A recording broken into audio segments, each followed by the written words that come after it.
Welcome to my latest chilling tale of horror. This story delves into the enigmatic and terrifying world of a serial killer whose dark secrets have been buried for years. Brace yourself for a journey through fear and mystery as I uncover the horrifying truth behind the infamous abandoned killer.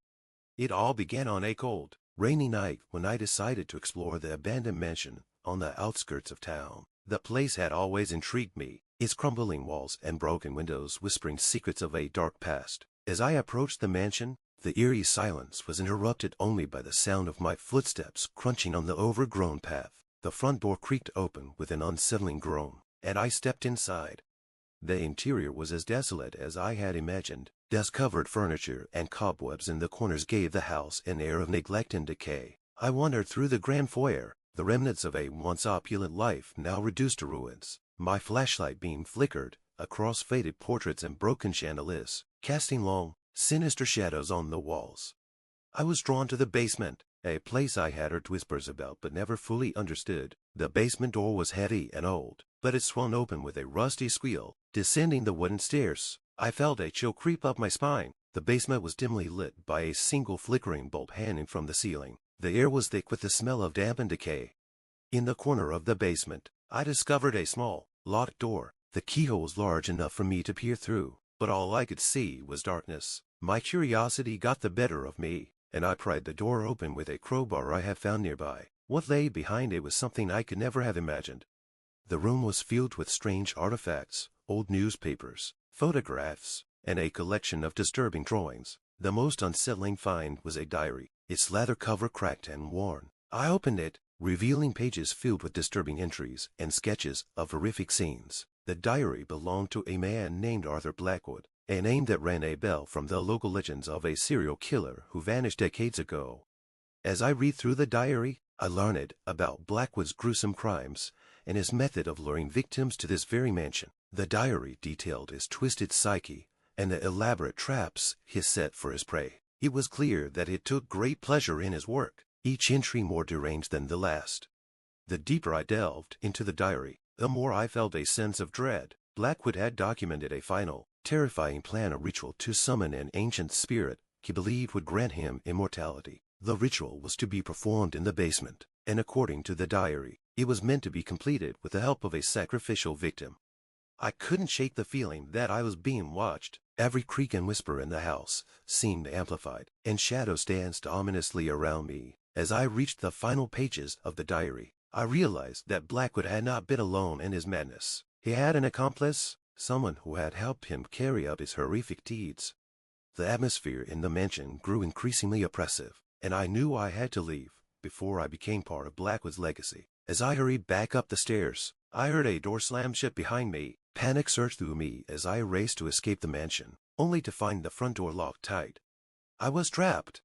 Desperate, I searched for another way out, my heart pounding in my chest. The mansion seemed alive with malevolent intent, the walls closing in on me. Finally, after what felt like an eternity, I managed to break a window and climb out. I fled into the night, my mind reeling from the horrors I had uncovered.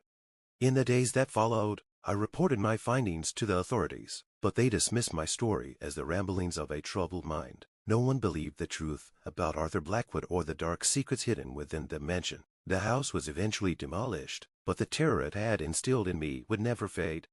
Now, as I look back on that night, I am left with a chilling realization. The abandoned killer's story is one of madness and horror that continues to haunt my dreams. And though the mansion is gone, the darkness that resides within it remains forever etched in my memory. Weeks have passed since my terrifying encounter at the mansion, but the memory of that night lingered like a persistent shadow. I had tried to move on with my life, but the sense of dread and the unanswered questions about Arthur Blackwood gnawed at me. I found myself unable to escape the feeling that there was something more to discover, something that might finally put my restless mind at ease.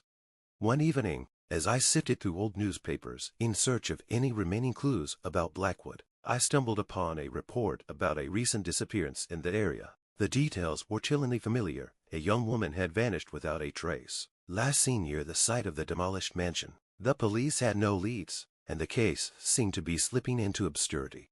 My unease grew. I had to find out if this new disappearance was connected to Blackwood's legacy. Determined to uncover the truth, I began my own investigation. piecing together old records and following leads that took me to the local library, historical societies, and even speaking to some elderly residents who might remember details from the past. One name kept surfacing in my research: Edith Blackwood, Arthur Blackwood's sister. According to the records, Edith had disappeared around the time Arthur's crimes were discovered. No one had ever found her, and her case had gone cold. I wondered if she had been more involved in her brother's crimes than the authorities had realized. Could she be connected to the recent disappearance? My investigation led me to an old, abandoned property not far from the site of the former mansion. It was an isolated farmhouse, long forgotten and overgrown with weeds. The building seemed to hold an air of secrecy, its windows dark and unwelcoming. I couldn't shake the feeling that I was getting closer to something significant. Inside the farmhouse, I discovered a hidden basement much like the one in the mansion. The basement was cluttered with old furniture, but what caught my eye was a series of photographs pinned to the walls. They depicted the same disturbing imagery I had seen in Arthur Blackwood's diary: portraits of victims, cryptic symbols, and sketches of the rituals described in the diary. As I examined the photographs, a disturbing realization hit me. There was a resemblance between some of the people in the photos and the missing woman from the recent disappearance. It appeared that Edith Blackwood had continued her brother's work, or perhaps she had been his accomplice all along. In the corner of the basement, I found a hidden compartment containing a journal. Unlike Arthur's diary, this journal was meticulously kept and detailed the recent events leading up to the current disappearance. It detailed how Edith had taken over the rituals, using the farmhouse as a new site for her gruesome ceremonies.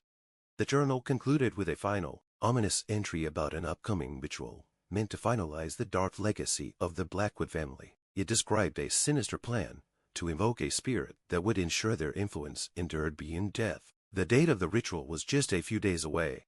Realizing the urgency of the situation, I contacted the authorities once more, presenting them with the evidence I had uncovered. Despite my earlier doubts, they took my findings seriously this time, especially with the fresh evidence linking the case to the recent disappearance.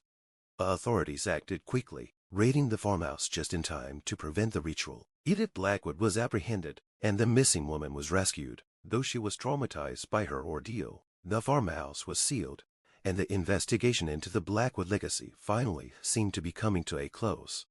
With the case now in the hands of the authorities, I felt a profound sense of relief. The darkness that had haunted me for so long was finally being addressed. As I reflected on my experiences, I realized that my quest for the truth had led me through a harrowing journey, but it had also brought justice for those who had suffered in silence. The legacy of Arthur and Edith Blackwood, with its web of horror and secrecy, had come to an end. Their story, filled with terror and madness, would forever be a part of my past, but as I moved forward, I hoped to leave the shadows of their legacy behind and find peace in the light of a new day.